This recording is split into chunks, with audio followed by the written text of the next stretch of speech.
I'm good. I'm on a road in, I think, still Kansas. Okay. My husband and I are driving across the country. So. Listen, if that's not a quarantine love story, I don't know what is. Where are you guys going? Right? I mean, what else are you going to do when neither of you has any work?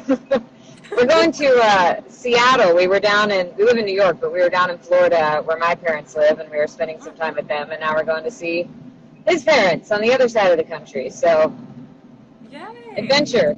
I was going to say, everybody, welcome into the room. Emily Swallows. My name is Toy. So nice to meet you. I've been following your work for a while now. Super big fan. Oh, thank you. The biggest part of quarantine, I guess, well, of course, since the studios are no longer producing at the current moment. What else has been the biggest change for you? How have you been adapting, kind of keeping up? Oh my goodness. Well, staying in one place for a long time has been quite a change because I was traveling so much until March.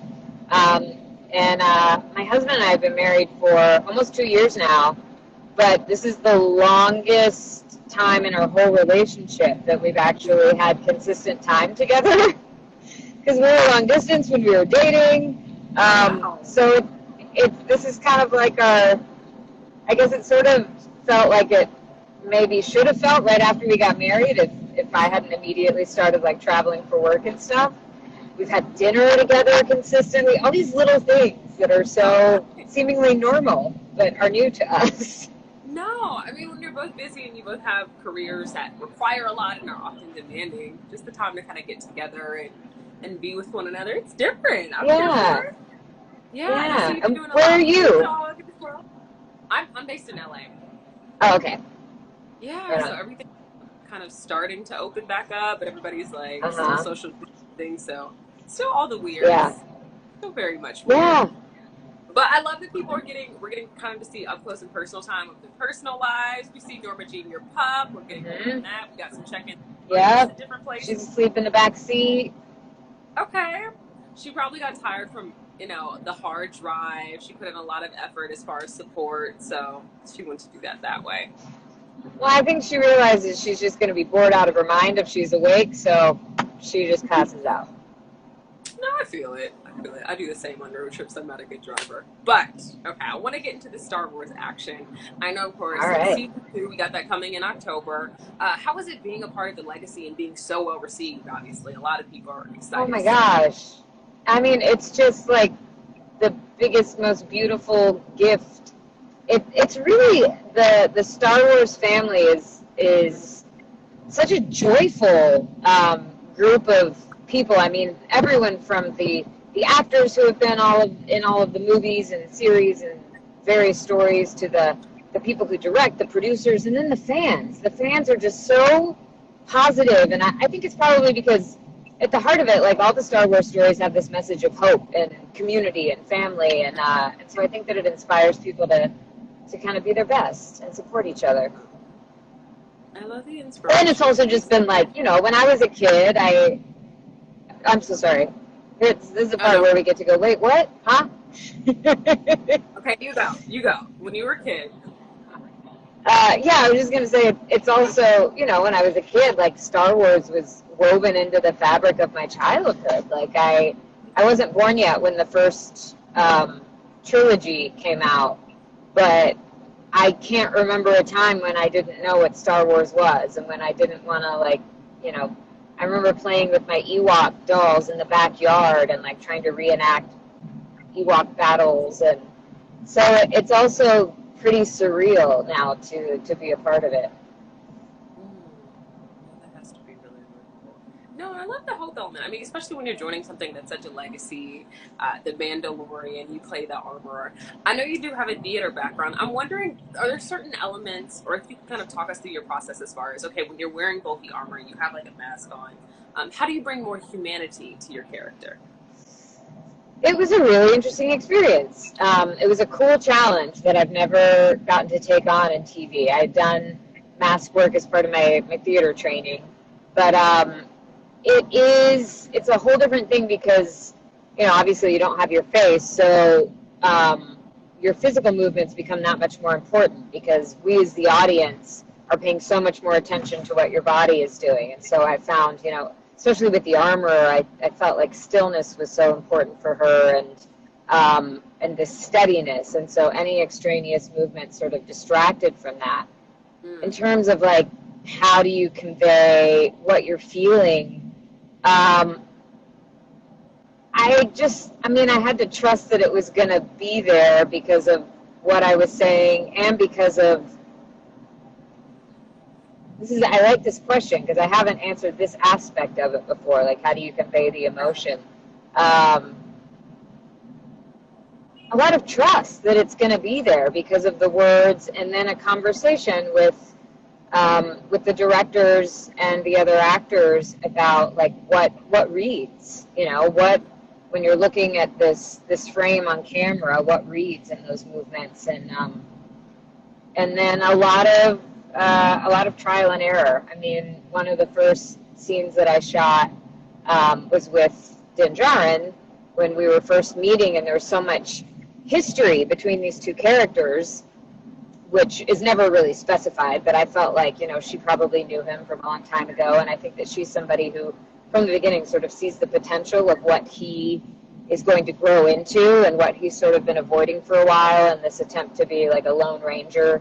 And so I think for her, for the armorer, like a lot of the pauses sort of helped me take things in. And then I think it sort of let the audience put on top of that what they needed to in terms of what was going on. Oh yeah, I really think it added just kind of a layer of power to her, that kind of silent but deadly type of thing. Very serious, Yeah. very powerful. She doesn't have to say too much. The power just sort of exudes, and I think the physicality as well is a nice touch. You play a lot of serious characters, or like badass women in particular. Natalie and Seal, I watch it all the time, particularly with my Aunt Sherry. It's kind of our family thing. I wonder, going in, did you have an idea of what type of woman that you did not want Natalie? Because she's surrounded by all these strong alpha male characters. Yeah. Well, one of the things that they said about her when they were describing her for my audition is that she's very comfortable being in a room of alpha males. And I took that to mean that she doesn't need to, I feel like she doesn't need to prove anything. One of the things that was a strange overlap kind of between Natalie and the armorer, because they're, such different stories, I think, is that they both had a lot of confidence in their power, and then their intelligence, and in what they are able to do to help people. I think that both of them are helpers and healers in a sense. And I think because David's character, because Jason Hayes is just so, he's all over the place. He's a very, very strong personality, that character. And so I felt like I definitely didn't want to be surprised by anything he did, or show that I was surprised. I sort of had to keep a step ahead of him. And I love the way that they wrote her, because I think, she starts to see very clearly like what a lot of his issues are and how he's maybe hurting himself, but she knows that there's only so far she can go in trying to communicate that to him. Like, it has to be something that he starts to figure out on his own, because he doesn't want to take advice from anybody else. And she's okay with that. She's like, you know what? I'll go at your pace. So yeah, I think the biggest thing was that I didn't want to make her I felt like she was also, kind of calm and slow and steady. And I think you said I play a lot of serious characters, and she is a serious character, but I think she has to have a good sense of humor, because I think she's able to laugh at a lot of the things that he gets overly worked up about and, overly dramatic. She's able to take it in stride and just be like, all right, that's where you are today. Great, cool. I meet you where you are. I appreciate your process and how you do things. Yeah, exactly. Any unexpected moment?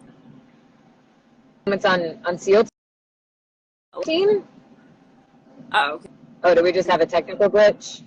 Yes. Uh-oh. Okay, I think we're good. Any Okay. unexpected, or behind-the-scenes moments that we wouldn't have expected, whether it was funny on set, whether... Yeah, I mean, well, I don't cue that you wind up seeing in those scenes between David and me. We improvised a lot, and we would often find our way back to the script, but sometimes we didn't. And I really enjoyed David's process because he's so passionate about this character and about preserving the integrity of portraying somebody whose life is on the line constantly, you know, who's a first responder, who has this stress level that I can't even imagine, and who is willing to sacrifice so much, and then the kind of the collateral damage that he has in his personal life because of that. And so I think because of that, you know, he wants to explore every aspect of this character. So sometimes our scenes would go way off script, and that even if we didn't wind up using that, like if they didn't use it in a version of the scene, it informed so much about the characters. So I guess, you know, that's sort of a general answer to the question. I can't think of any like huge moments that were unexpected, except that I was supposed to be on a plane to go shoot the season finale right when production shut down. So that was a little unexpected. Wait for a loop just a little bit. Yeah. What sorts of research did you do for your character, like especially with playing someone who's in the armed forces? Mm-hmm. They have really great resources on the show. They do their homework, and they gave me some people to talk to ask questions about for that specific role. And because she is a civilian coming in and working with the military, you know, she operates a little differently than if she were also military. And then I did some technical research about physical therapy and what would be required for his specific injury. But then I sort of, it's fun for me to get less like literal about some of my research, and I sort of looked at the idea of just healers in general, and sort of that archetype of the healer that comes into somebody's life and helps them heal in whatever ways they need to, in this case physically and emotionally. But that was kind of fun to do, to get less out of that like direct correlation and let my imagination go a little bit. And you do, I don't want to keep using the term strong characters, but we do see you in a lot of different roles where just overall like badass women or women who are assertive. Thank you. I don't get tired of hearing that. You know, let's celebrate that. No, I feel like it's a thing because Yeah. Women in sort of flowy or fluffy or, you know, lighthearted characters, and I appreciate the fact that there's always a lot of depth. There's a lot of layers. Are there any roles that you would like to play?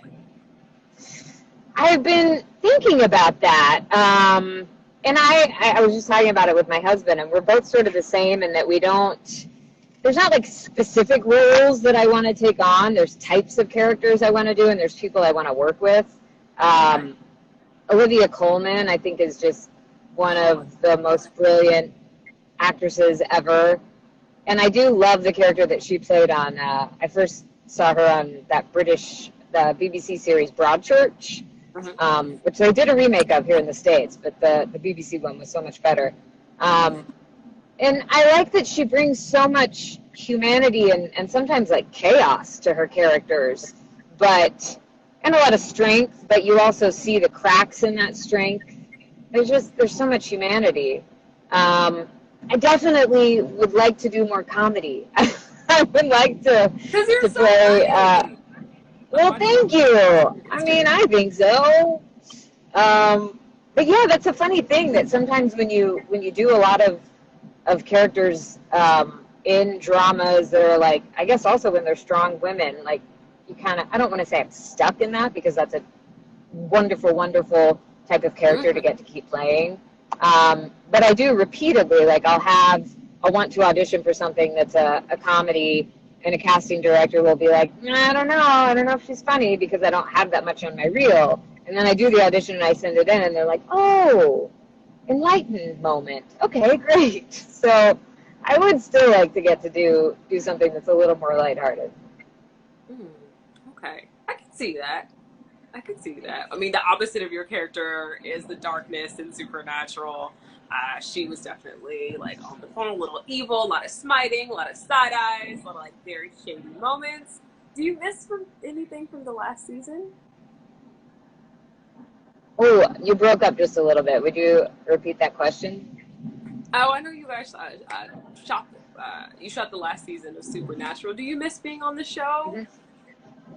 Yes. I was so excited that they wanted to bring Amara back for the last season, because that has truly been like just one of the most fun work environments I've been a part of. And it's a real testament to everyone on that show, and to Jared and Jensen especially, because, I mean, even when you are grateful that you've had a long-running TV show, I know, like, in some situations it can get to be a grind, and sometimes things don't feel as inspired many, many years into it. But from day one on that set, I just felt so welcomed, and it was such a playful environment, and everybody is just so eager to welcome in guest stars and to see, like, okay, what do you have to bring to the table, and to go toe-to-toe and to try new ideas.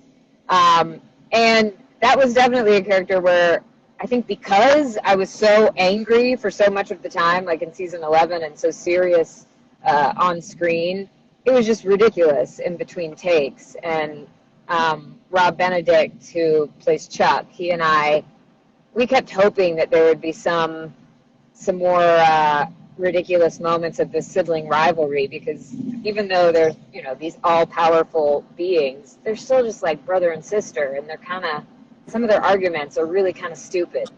So we did a lot of that behind the scenes, but it stayed pretty serious on the show. I was going to say, I mean, we couldn't tell. I think we do have a question. A lot of I love yous. You're amazing. A lot of international. Aww. Thanks, guys. Wow, there's your closet. Okay. Your shoes are very well organized. Turning around. There we go, and there's a toy. I love the technology. See, you were talking about being funny. I decided to have a funny moment right there. Clearly, I'm going to stick to interviewing, because the comedy jokes are not my forte. But I love that you've been doing busy. I saw the concerts, open mics that were happening for COVID relief efforts. Can you talk to us a little bit about that project as well? Yeah. Are you talking about we just did a talent show? Is that what you mean, or was there something earlier? Yes. Oh my gosh, that was such a fun thing to do, and something that was sort of 3 years in the making, because I mentioned, like, in some of the announcing that we did for it, that Amy Gumenick and I did a panel in Australia, and we just decided we had this role that had a bite out of it, and we told people that Jared had taken a bite out of it, which he had, and that if they came up and showed us their best talent, whoever was the most talented would get this half-eaten roll, which shows you something about the passion of the Supernatural family. But we were sort of amazed that people, like, just hopped up with no preparation, that there were genuinely phenomenally talented people. So we had the idea to sort of do a talent show then, but there was just, the timing was never right. Amy and I were never in the same place. But then when the pandemic started and kind of everything went online, and all of a sudden you can work with people who aren't in the same place as you, because nobody's in the same place, it provided this great opportunity. And we wanted people to have a chance to get creative and to have an outlet to do something fun when everything has just been so strange. So it was incredible. It was so, there were plenty of awkward moments because of the realities of, like, as you know, trying to talk to somebody on a live feed, and, missing some things, and timing being weird. But all of the contestants were just so talented and so positive too, so supportive of each other. They're continuing to raise money that are doing we have a relief effort. So you can go to, there's a link in my Instagram feed bio have the link to donate, if that makes sense. Okay, I think I'm having a little bit of trouble hearing you. I Oh, caught that. sorry. Maybe could you repeat the last part of where they can go to kind of check it out and donate? Yeah, if you go to my Instagram bio, there's a link that will lead you to the webpage that we have for the talent show, but the link that's there now, or the button that's there now, will let you donate to Feeding America. Isabella Colson said it was so amazing. Oh, she was one of our contestants. Yeah, she popped in a lot of hard eyes and stuff like that. Any projects that you really wanted to work on, or things that you got to do during or because of COVID? Like, I'm going to start a garden, or working on the talent show, or anything like that. I started to get back into, I grew up playing the piano, and in my adult life, I've played for a while and really gotten into music that way, and then totally put it down for a long time. So it's such a really simple thing, but it's been so, made me so happy because it's gotten me thinking more about writing music, and I do at some point want to do an album. So, and my husband and I, we had, yeah. What type of genre? I don't know if it'll be limited to one thing. There's so much that I like. But I've been talking with Jason Manns about it, because he's sort of he has such a gift for matching people with music that really highlights their individual talents, and he's worked now with a number of the actors from Supernatural on albums, and so I think it would be fun to do that with him. And then my husband and I have been trying to do little video projects together, and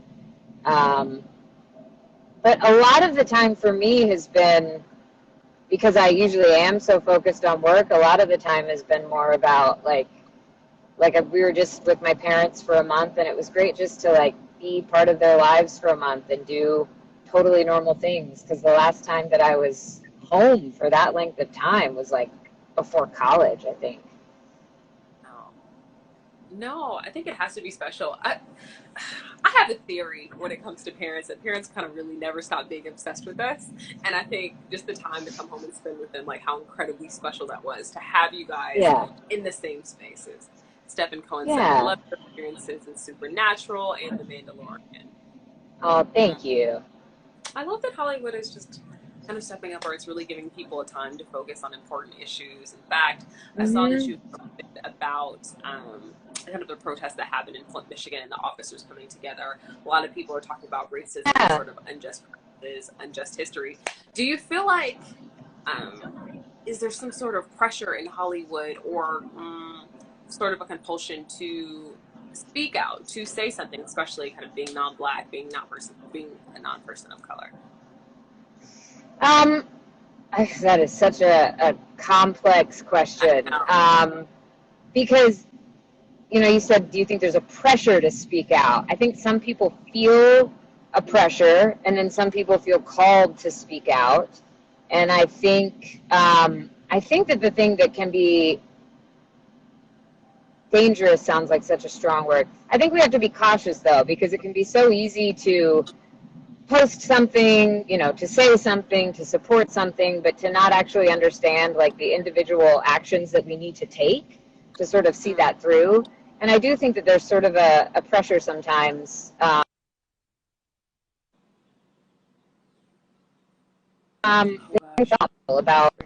what we say and how we do use our words. So I'm encouraged to see kind of the ways that people are getting deeper into that, and the specific ways that they are responding to that cry. And I'm excited about the ways that people are finding to come together. No, exactly. I think that's good. Why was it important for you to post in general, to post specifically?